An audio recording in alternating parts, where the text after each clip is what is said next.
So, thank you all for staying to the end. And Ryan, we actually switched up the program just a little bit, just to kind of mix things up. Thank you, sir. Never used one of these. Ryan McClellan, right? That's how it works. Just do that. Yep. Yes. First and foremost, thank you, Sean. Thank you. My name is Ryan McClellan, student here. First, I wanted to ask if anyone can just ask me what I did today. Very interesting. What did you do? Oh, I actually had an exercise where I was going to make people do that. Okay, well, you guys are ahead of me. Today, I wrote to and was responded by and insulted by Mark Seligman. For those of you who do not know, Mark Seligman is the founder of positive psychology. He's basically the person who, he's been in TED Talks, in textbooks. He was president of the American Psychological Association for roughly 5 years. And I saw a TED Talk he did, and I was going, oh wow, that was a great TED Talk. So I sent him an email. Yes, I have everyone's contact information, including everyone in this room. And I sent him an email and just said, hey, I liked your TED Talk. I'm doing a lecture myself, and 15 minutes, can I send the video to you? Click send, and he replied back, and want to know what he said? Nope. What, just like that? Yep, not gonna happen. But with that noted, I will not be sending that video to Martin Seligman. Okay. My name is Ryan McClellan. I'm here to talk about positive psychology. First, a little bit about me. I am obviously I have 3 acronyms after my name, which means I must be very important. I'm a student counselor. I've been a life coach since 2010. God, has it really been that long? That many people's problems. And in 2016, was at FSU, did kind of a presentation, kind of realized, oh wow, students have a lot of problems, so focused on that. And business mentorship is my new forte. I actually was a business consultant and a marketing consultant for a very long period of time. And last but not least, I am P.A.S.S events coordinator, which actually spiraled into my own little design of a company where I'm actually putting together events for money, which is great. I love that.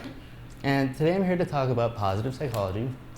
I'm sorry about the presentation. It looked good on my computer. It did, but the format is different. It's all good. Maslow's Hierarchy of Needs, the tail of the pyramid, and the discussion of theory. Raise your hand if you've heard the term Abraham Maslow or Maslow's Hierarchy of Needs before.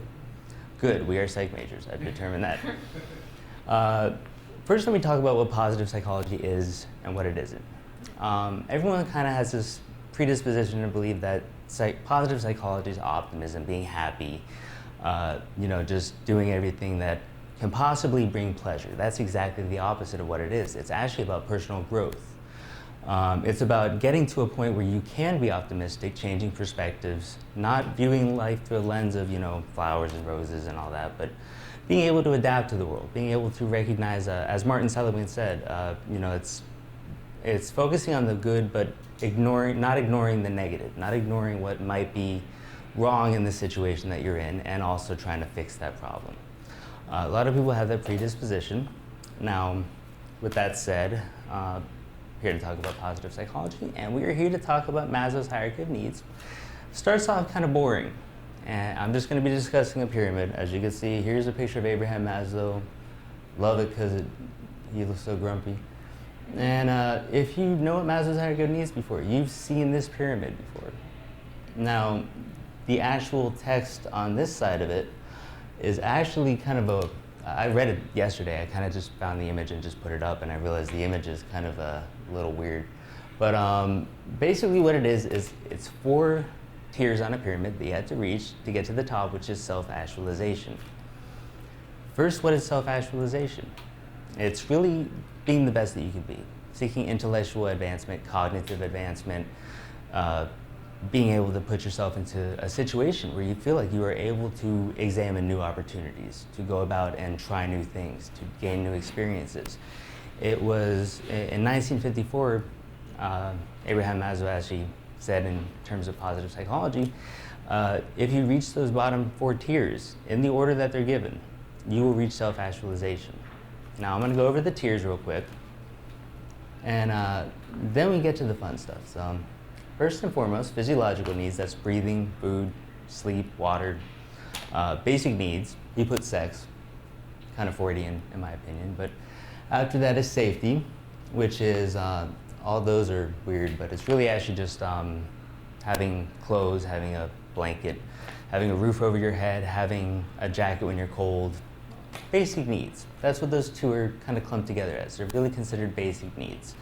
And then after that is belongingness, which is friendship, family, sexual intimacy. That's not exactly what it is, but it's feeling like you belong to a crowd. 1 out of every 4 students I see on the hallway has either an FIU shirt or a sorority shirt or a fraternity shirt or a student organization shirt. You know, everybody in that sense is in the belonging phase. They belong to the school in that own way.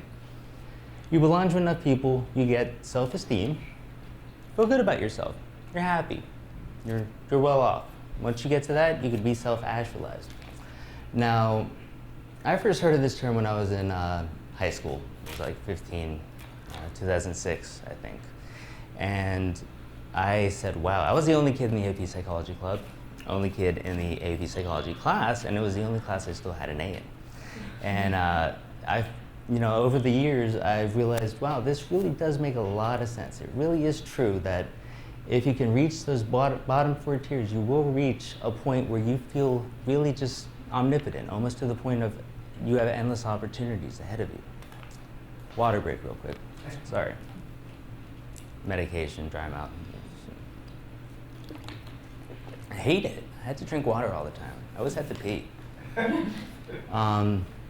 So I learned about that term and I realized self-actualization really is something that's very possible. And now we've gone over the tiers. We know that those 4 those are required for self-actualization. Now, those bottom 2 tiers, here's question number 1. What do those bottom 2 tiers require in modern day and age? You have food, proximity to water, clothing, a house, jacket, whatever else you need. Can anyone tell me what all those things have in common? Those 2 basic needs at the way bottom. What did you say? Our basic needs. Basic needs? What do they require from the human condition? Money. I thought of that recently and I realized, wow, it really is true. Money has almost hardwired itself into our ethereal existence.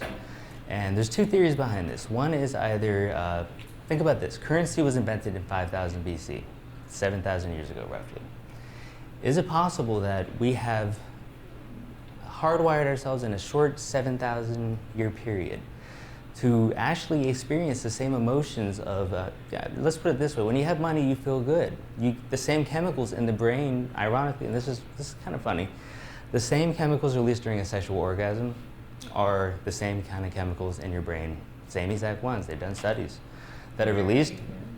Huh? The ones where you're at the ATM? Almost. Yeah, there's another weird one. That one's one, but there's a weirder one.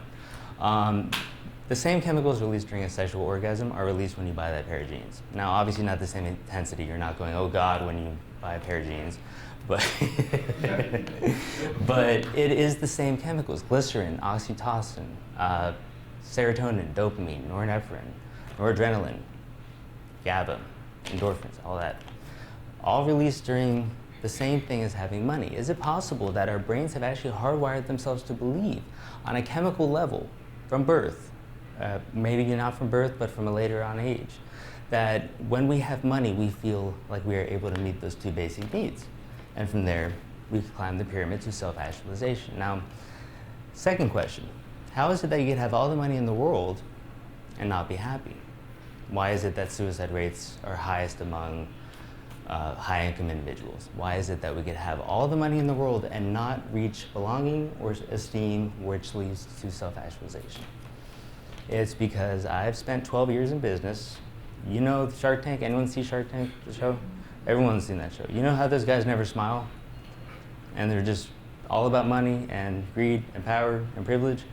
I've worked with those guys for 12 years. Not those exact guys, but people like that. And believe me, no one wants to hang out with them. No one's going to want to be belonging around them. And if they don't have that, I always think of that movie, The Family Man. I think it was with Jack Jack Nicholson, where he goes back in time and he has lots of money. And he's standing before a penthouse, looking out on Christmas Eve, and he's got millions, and he's got all this great life, and everything's so, you think he'd be happy. And then on Christmas Eve, he has to walk home alone. He gets home and he's alone. Long story short, that man has those two basic needs met, but he's not using his financial aspects to do good things. He's overworking people, he's making people unhappy. And if you get to that point, no one's going to want to be around you. No one's going to want to, that's going to make you feel bad about yourself, and eventually you're not going to reach self-actualization. Now, I leave you all with that to bring up a very simple point, and I'll end with this. Oh, I'm just going to leave that up. My OCD is catching up to me. Just looking at that isn't attractive. But leave this, bring this with you through those doors when you leave. Just think about this. You're all in college, or you're a faculty member, or whether you're a student faculty member, someone who wandered in from the bathroom and just decided to sit down, whoever you are, you belong. I've done it before, actually. Don't ask. You have an opportunity to be self-actualized every single day. You wake up, you have your basic needs met, you're here to get a degree, to get a good job that will earn you money, that will allow you to start a family, that will allow you to feel good about yourself. Leave this room with one thing in mind, that you could be self-actualized any given day. All you have to do is wake up and realize, don't buy power and privilege with money. Don't be greedy.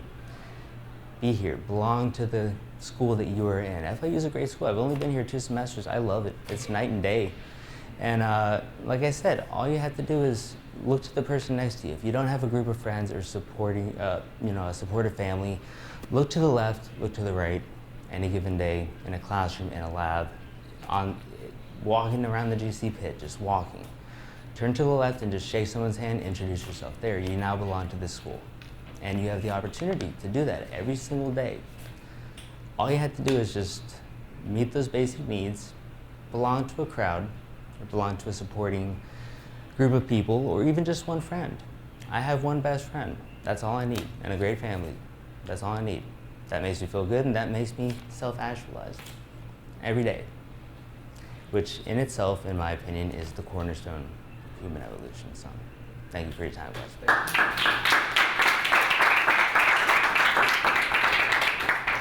Wow, that was wonderful. By the way, your voice is very calming. So I was sitting there like... Life coach for 12 years, dude. Rubs off on people. And so, would you say that this is like a daily practice that we would have to tune into in the morning? to wake up? They've theorized that, okay, well, self-actualization is like a lifetime kind of thing. It goes, and life's not linear. But really what it comes down to is every day you wake up, you have those bottom 2 needs met, I'm hoping. You have a roof over your head, you have food. Basically, you have the money to afford those things. Now, belonging, self-esteem, and self-actualization, yes, every single day you have a new opportunity to grow to that point where you could be self-actualized. And you're not going to remain there. When you sleep, everything resets. Think about that. REM sleep does that to us. All the chemicals reset. But every day, if you wake up and you go to you walk around campus, you engage in activities you enjoy, yes, every day you can be self-actualized. And if you do it enough days and actually consider, the mindset that goes into it, and really think about how that self-actualized feeling really is. Once you get to that point, it's easier every day to just keep doing it. Once you're self-actualized, it's beautiful. I love it. It's great. So, like for you, when you're in everyday life, you'd say it's more of a cycle, not as much as a pyramid. Yes, pretty much so.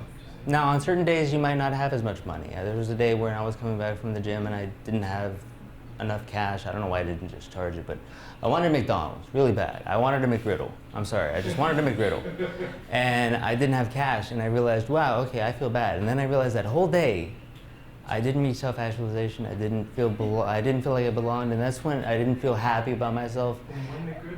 One McGriddle, man. One McGriddle. Just one McGriddle. No, I wanted 2. But I didn't want to charge it. But the point is that at that point I didn't have money. I didn't have the means to buy food. So obviously that day I did not reach self-actualization. It really is a pyramid that you have to follow in that order, which is weird. Because if you don't follow it in that order, if you go straight to esteem, or if you wake up and you could wake up and feel good about yourself. That's possible, but it really is a cycle. It could go up and down any given time of the day. It's linear.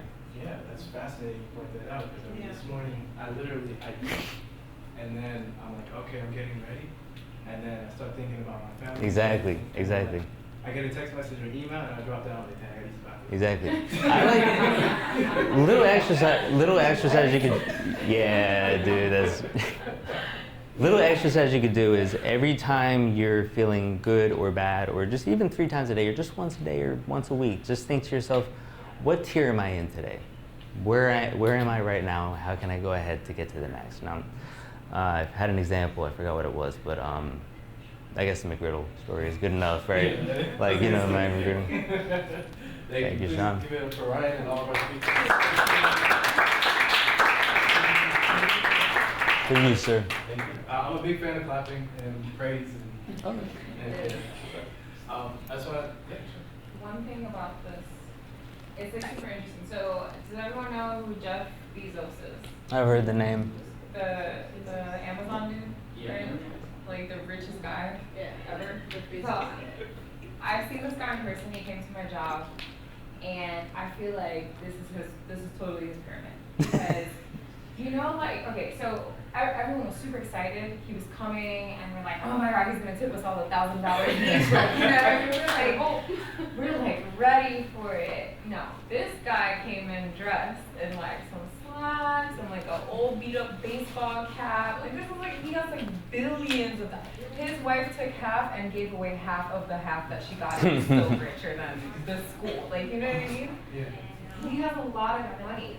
But I watched him, and it taught me like a really good lesson, because this man, like the way he was dressed, completely humbly, sat down with his family, had like a normal dinner, even though yes, there were Secret Service all over the place, and like we have like clothes and curtains off, but still, take it off? you could not tell. If I didn't know who this man was, I would be like, this guy has $20 in his pocket. Like, you know what I'm saying? He didn't buy anything extra than he was supposed to. Yeah. He tried all of the cocktails on our menu, no like expensive bottles of wine or anything like that. It was just very simple. And I was just like, wow, this guy is totally like on the spectrum. He has like the obviously the physiological things that he needs. He doesn't need any money. He's obviously employed, and then he has his friendship. He was with his best friend, his family. He just got a divorce, so I don't know about the sexual intimacy. And he was confident in the fact that it wasn't like overconfident, because I've seen people that have money, they come in and they're like, I can get whatever I want and whoever I want, but no, just like very like, on like a linear level of just like, self-esteem. And I'm like, this dude is totally self-actualized. And that's good, because he's super rich and he's gonna stay that way. And when you get to that point, it's just intellectual being the best you can be. You seek opportunities, you seek challenges, you seek novel experiences, and you push yourself at that point, because it's like, at that point you reach those 4 years, it's like, what left is there to do except expand on who you are as a person. Right. And I feel like he's one of those type of rich people who's not going to blow through his money. He's going to save that, give it Use to it for something good. Use it for something good. He does a lot of charity. Yeah. That's So probably why. Yeah. The fact that he That is finances to do good things for himself and for other people. if he would pay his taxes, that would be great. But yeah, no, but that guy was totally like right here. Like, no, don't try to take a picture with me. Like, no, just very humble, very like self-actualized as well. Thank you. This was a great experience. I really appreciate all of you for showing up today and your input and please take as much pizza as you want when you're leaving. But thank you again for coming, and I wish you all great success in the future. Can I just say everyone just go to the class with Sean? Yeah.